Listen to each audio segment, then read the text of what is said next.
Bonjour à toutes et à tous, bienvenue sur les ondes de Corbeau News Centrafrique, le CNC, et sur notre site internet pour notre chronique radio d'actualité, toujours aussi incisive. Aujourd'hui, nous allons parler d'une nouvelle sidérante qui fait froid dans le dos. Je suis Gisèle Moloma et j'ai à mes côtés notre journaliste de terrain, Clarisse Betty. Bonjour Clarisse Betty. Bonjour Gisèle Moloma et bonjour à tous nos auditeurs fidèles et à nos lecteurs du CNC. Clarisse Betty, ce matin, la nouvelle nous tombe dessus comme un coup près. Le mytho-dictateur Faustin Archange Touadéra a ouvertement déclaré sa satisfaction après la signature d'accords de coopération juridique et judiciaire avec la Russie.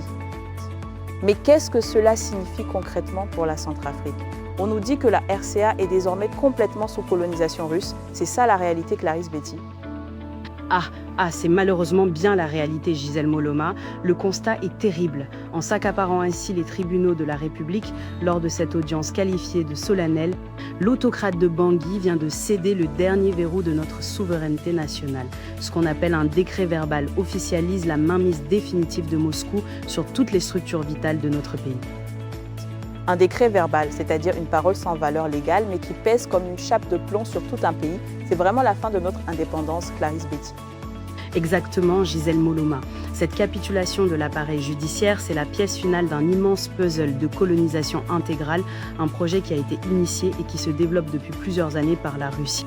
Le régime de Bangui ne se contente plus de confier sa sécurité rapprochée à des forces extérieures, non.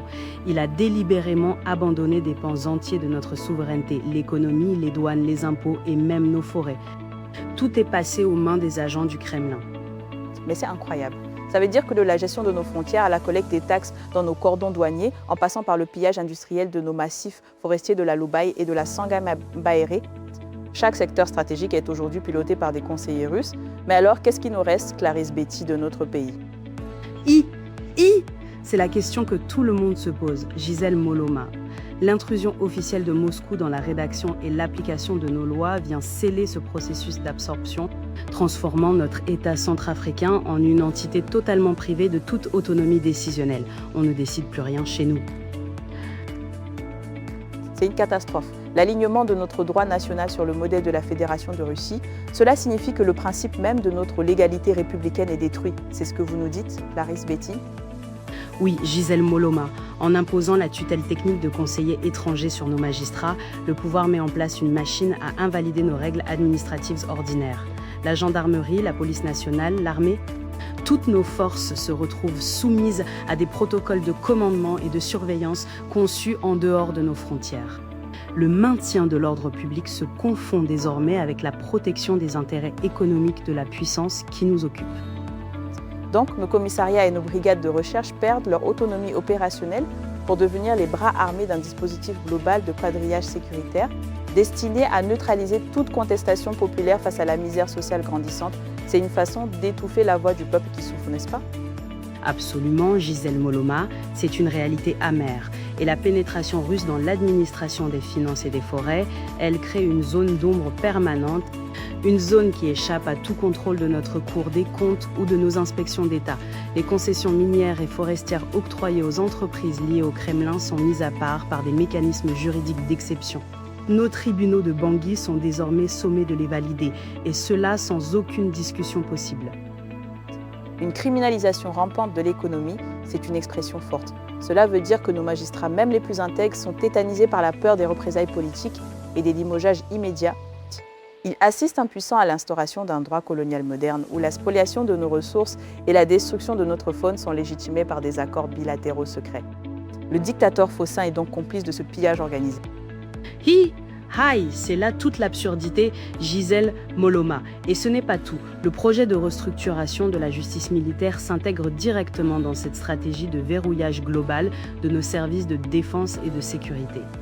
En confiant l'élaboration du statut des juges militaires à des instances sous influence étrangère, le pouvoir exécutif s'assure que les exactions commises sur le terrain par les troupes et leurs instructeurs extérieurs ne pourront jamais être poursuivies devant des juridictions civiles indépendantes.